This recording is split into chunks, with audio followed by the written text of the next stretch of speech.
జత్వానీకి ఏమీ సంబంధం లేదు.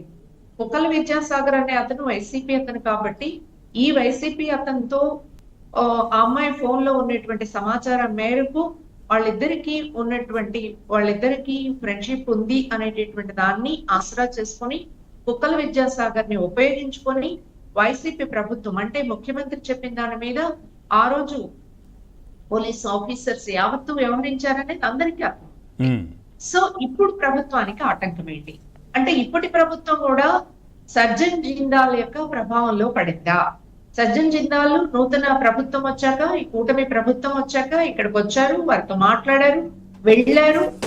అక్కడ కడప ఫ్యాక్టరీ విషయం ఏమిటో మనకి ఇంతవరకు ఎవరికి సమాచారం లేదు. పబ్లిక్ గా మళ్ళీ దాన్ని కొనసాగిస్తున్నాం అనేది లేదు.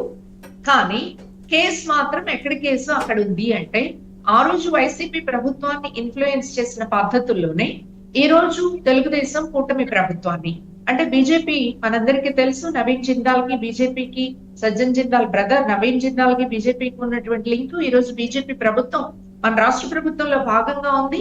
బీజేపీ పార్టీ కూటమి అలాగే పవన్ కళ్యాణ్ గాని టీడీపీ గాని మద్దతుగా ఉన్నారు.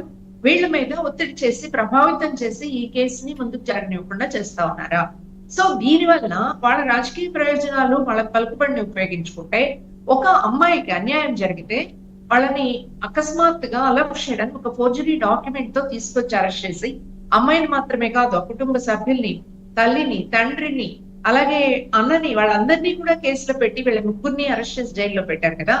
ఈ అన్యాయాన్ని చక్కదిద్దాల్సినటువంటి బాధ్యత ఈ ప్రభుత్వానికి ఉంది. ఆ పని చేస్తే ప్రభుత్వం అంటే మీకు కొంచెం ఆలస్యం అవుతుంది కాబట్టి ఇవన్నీ అనుమానాలు మీకు వస్తా ఉన్నాయి. ఇట్లాంటిది ఏమైనా జరుగుంటుందా ఏంటి అనే అనుమానం మీకు వస్తుంది. కానీ టెక్నికల్ గా ఎలా ఉంటుంది అనేది ఒక్కసారి మనం శ్రీనివాసరావు గారిని అడుగుదాం మేడం. రెండోది ప్రవణ్ గారు, మేము ఈ సందర్భంగా డిమాండ్ చేస్తుంది ఏంటంటే అమ్మాయిలకు సంబంధించిన కేసులు, వైలెన్స్ కు సంబంధించినటువంటి కేసులు ఏవైతే ఉన్నాయో వాటిని టాప్ మోస్ట్ ప్రయారిటీ ఇచ్చి ఇమీడియట్ గా పరిష్కారం కాకపోతే అనేక కేసుల్లో ఆడపిల్లలు బాధపడుతున్నారు. అందువల్ల జత్వానీ కేసుని సత్వరం పరిష్కారం చేయడానికి ఏంటి ఆటంకాలు చెప్పమని అడుగుతున్నాం. అలాగే అమ్మాయిలకు సంబంధించిన కేసులు కూడా పరిష్కారం చేయాలని చెప్పేసి కోరుతా ఉన్నాం. రైట్. అంటే మీ ఈ ఒక్క అమ్మాయే కాదు, జరుగుతున్నటువంటి ఏదైనా జరిగి ఉన్నటువంటి సమస్యలు కావచ్చు, ఇబ్బందులు అమ్మాయిలకు సంబంధించి అన్ని కూడా సత్వరం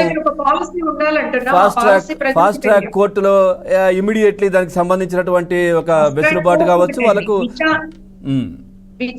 పోలీస్ విచారణ ఇలా నెలల తరబడి సాగకూడదు కదా. 3 months లో ఎఫ్ఐఆర్ అయిన తర్వాత any case charge sheet file చేయాలి. ఈ విచారణ సిఐడి విచారణ వచ్చాక ఎందుకు ఇంత డిలే చేస్తున్నారు అనేటటువంటిది మేము అడుగుతాం. ఒక్కసారి శ్రీనివాసరావు గారు నమస్తే. ఆధారాలు ఉన్న తర్వాత కేసును రిఫర్ చేయడానికి, విత్డ్రా చేసుకోవడానికి ఏమిటి ఇబ్బంది పోలీస్? అది కూడా సమాధానం చెప్పాల్సిన. శ్రీనివాసరావు గారు నమస్తే సార్. నమస్తే సార్, నేను ఎందుకు చివర్లో మీ దగ్గరకు